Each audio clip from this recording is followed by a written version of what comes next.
belajar Pancasila, beriman dan bertakwa pada Tuhan yang Esa, dan berakhlak mulia, berkebinekaan global, gotong royong mandiri.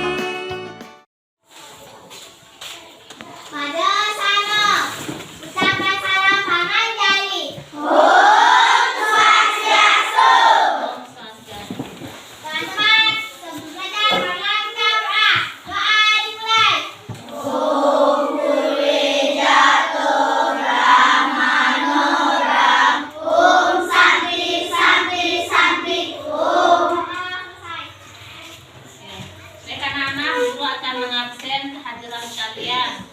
Hadir ya? Hadir Bu Guru. Bayu? Hadir Bu Guru. Fitra? Hadir Bu Guru. Oke, sudah. Hadir semua ya? Baik anak-anak, siap belajar? Ya. Sudah sarapan? Sudah. Sudah belajar tadi malam? Sudah. Sebelum belajar apa kalian lakukan? Sembahyang, belajar. Setelah bangun pagi apa yang kalian lakukan?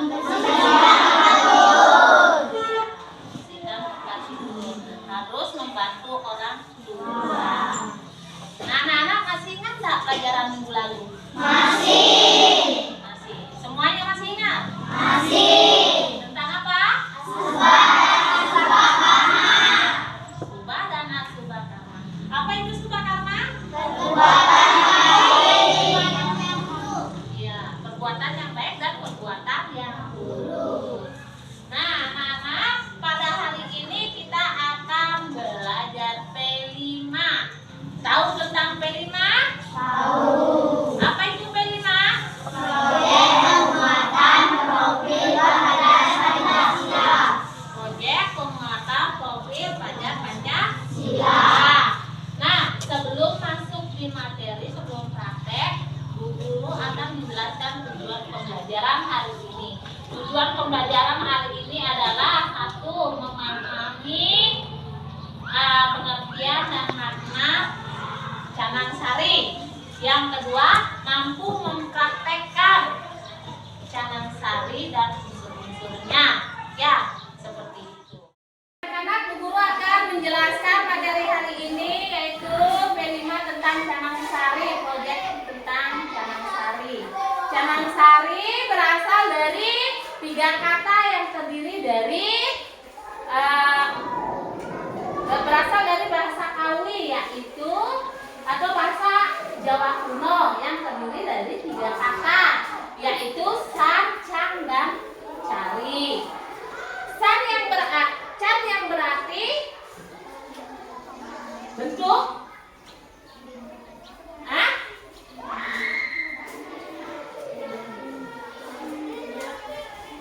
Can yang berarti indah ya, nang yang berarti bentuk atau wujud, sari berarti inti atau sumber. Jadi Canang Sari itu adalah sebagai bentuk perwujudan atau persembahan kita kepada ide Sang Hyang Widi Wasa. Nah, kita sebagai umat Hindu harus tahu ya, harus tahu membuat Canang Sari. Karena Canang Sari ini digunakan sebagai sarana atau perantara kita menghaturkan sebagai wujud kita sebagai rasa terima kasih bahwa kita telah diberikan kehidupan. Nah, anak-anak, sebelum metanding Canang Sari, ada unsur dalam Canang Sari itu, yaitu porosan ya. Nah, ini gambar porosan, unsur-unsur yang berada di dalam Canang Sari. Ya, unsur-unsur yang berada di dalam Canang Sari, yaitu porosan. Porosan terdiri dari 3, yaitu dari pamor atau kapur yang bermakna dari lambang dari dewa Siwa, kemudian daun sirih atau base dalam agama Hindu sebagai lambang dari dewa Wisnu. Kemudian pinang atau gambir adalah makna dari dewa Siwa. Nah, inilah selain kapur, sirih dan pinang, ada daun. Ya, ada daun yang disiapkan, kemudian uras, sari atau wadah medis yang dipersiapkan. Nah, sebelum terjadi porosan, pinang buah kapur ini dan sirih ini daun sirihnya dicuci dulu, dipotong-potong, baru dibuatkan dicampur ya, dicampur, diaduk biar dia daunnya itu kena dengan sirih, kena dengan kapur dan kena dengan buah pinang. Karena itu adalah unsur yang mempunyai makna. Nah, setelah dicampur dibuatkan ini namanya kamennya ya, kamen. Kemudian ini kamennya. Kemudian base yang sudah dicampur pinang kapur itu dimasukkan di tengah ini dibuka, baru dikasih masuk di dalam ini kamen namanya ya, dikamenkan. Baru setelah dikamenkan diambil daun, ini ada daun, simpan di bawahnya. Terus yang ini yang sudah jadi simpan di tengah-tengahnya ini, di bawahnya ulas sari. Baru di batasnya ini ada ulas sari.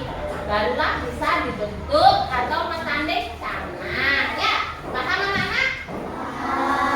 Kemudian setelah itu dalam metandek canang ada tata letak bunga ya, tata letak bunga.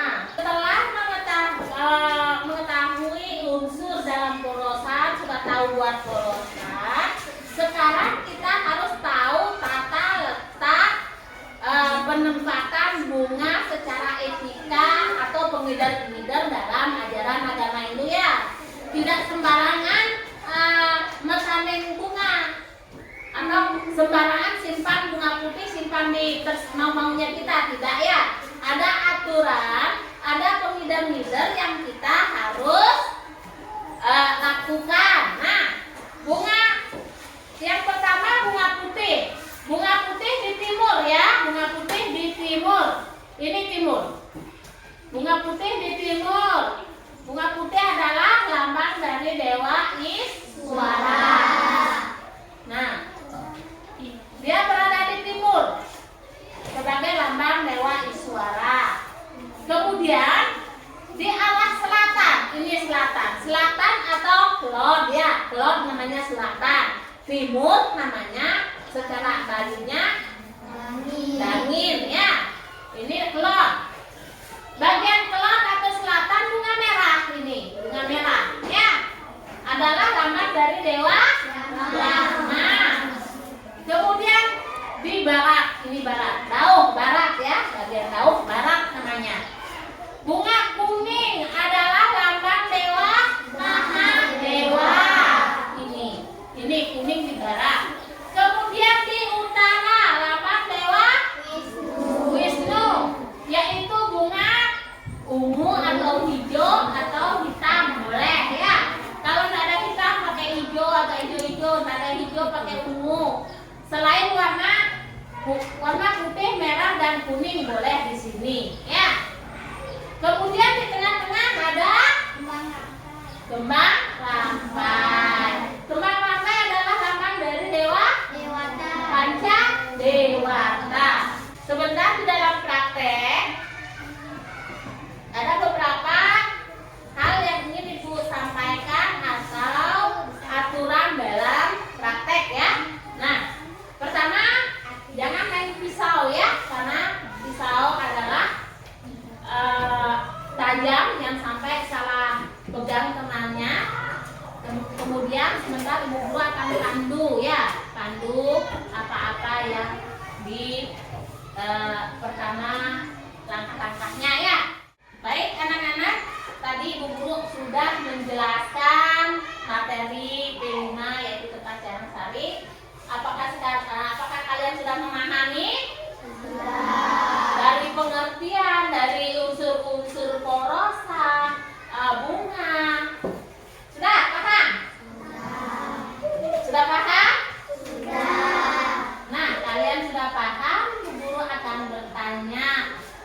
Siapa yang bisa menyimpulkan tentang materi hari ini? Porosan melambangkan Trimurti, yaitu kapur atau pamor sebagai lambang Dewa Siwa, daun siri atau daun base sebagai lambang Dewa Wisnu, gambir atau buah pinang sebagai lambang Dewa Brahma. Ya, tepuk tangan buat kita. Pengertiannya. Susunan bunga sebagai warnanya. 1. Bunga berwarna putih disusun pada arah timur sebagai simbol kekuatan Sang Iswara. Oke, tepuk tangan. Ada lagi yang ingin menambahkan tentang porosan kah? Siapa? Coba si Naura Dewi. Porosan mempunyai makna setiap umat harus mempunyai hati polos, penuh cinta dan badan asih serta rasa syukur dan yang mendalam kepada Sang Yang Widi Wasa. Iya. Ada yang lain? Tepuk tangan buat Naura. Baik anak-anak, kalian sudah memahami. Kita akan praktek P5. Sebelum itu, kalian harus memahami aba-aba yang ibu akan berikan. Pada saat sebentar melaksanakan pembuatan canang, tidak boleh main-main ya, karena kalian menggunakan pisau, jangan sampai ada teman kalian yang kena ya. Terus pembuatan canangnya harus rapi, bunganya rapi, karena ibu guru akan menilai sebentar ya. Berikutnya harus belajar, kita sebagai umat Hindu harus tahu buat canang ya. Model-model canang bermacam-macam sayangnya. Yang mana kalian tahu, yang itu kalian buat. Nggak usah membuat yang ribet-ribet, karena Tuhan tidak meminta yang ribet. Gini yang blender ya, biar cantik. Nah, yang sudah bisa langsung dijahit ya. Busungnya dibohin dulu, tahu dibohin? Dibuat, hilangkan lidinya atau yang kerasnya ya.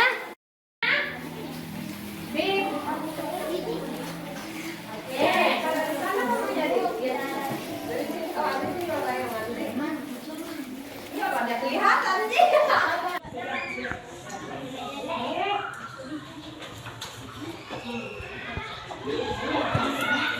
Belajar nyanyi.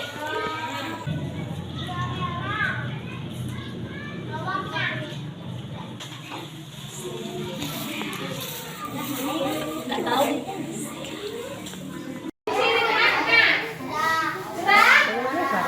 Habis itu ambil bunga putih, lambang Dewa Iswara.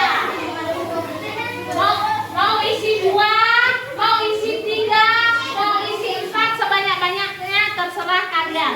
Bunga putih di atas ya. Sudah? Sudah? Bunga putih di atas. Kemudian bunga merah di selatan. Bunga merah di selatan. Oke? Bunga merah di selatan. Sudah? Buat secantik-cantiknya. Selatan situ belum. Ya, paham? Kemudian bunga kuning di bawah. Bunga kuning di bawah. Bunga kuning di bawah. Bunga kuning di bawah, sudah? Nah, sekarang bunga hijau hitam. Kalau ada ungu di utara. Di utara. Oke. Di utara bagian dajo. Selatan gelon. Barat dauh. Paham? Oke. Nah, udah banyak yang pintar bikin. Nih, di tengah-tengah pandannya. Udah banyak yang bisa ya. Bisa ditambahkan bunganya di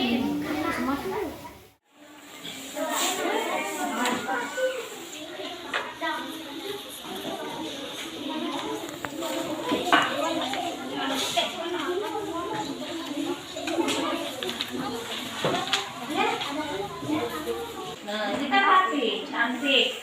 Hah? Sudah sesuai, rata-rata sudah sesuai ya. Nih, sudah sesuai, cantik. Nih, sudah juga, cantik sudah. Ini namanya pakai ibut. Ini bunganya kurang banyak ya, Nak ya. Nanti kalau banyak bunga disesuaikan, harus dikasih banyak. Juga kurang banyak. Dan laki-laki harus bisa buat canang. Karena mama tuh kan sibuk, ya, sibuk kerja terus cari uang untuk kamu. Jadi kamu harus bisa bantu orang tua. Nih, dek. Nah, penempatannya begini. Oke, kalau sudah dikasih masuk, Bu Guru akan simpulkan materi hari ini ya. Sudah anak-anak, hari ini kalian sudah praktek, hasilnya sudah 98% sudah tahu ya.